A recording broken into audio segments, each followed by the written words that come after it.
sedačce. Pojedeme i do sedačce. Teď se půjdeme, tam ostatní jsou, na konci této lanovky jsou u hotelu. Tak tam koupíme něco dobrýho.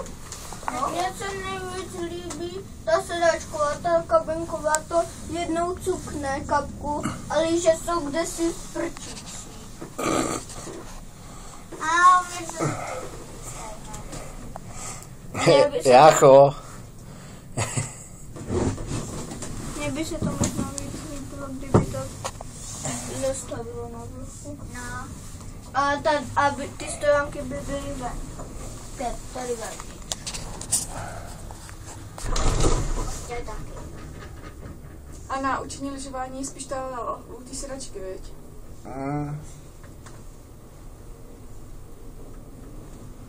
Tak co?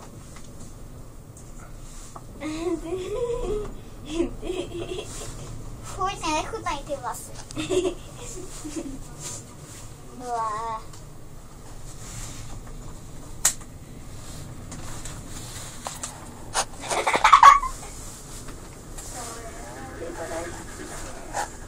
No, to teda přesně. Znáš to pěkně taky?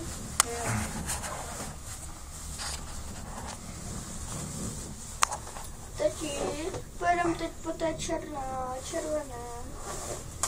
Uvidíme. Je, tady se to jede krásně. Je tatínek To je dovolil. červená. Po červené pojedeme, až pojedeme dolů, Jachy. Už bude končit. Je tatínek zlý. Tak to jo. Až půjdeme tam, tak nebudeme vysedat, nebo budeme.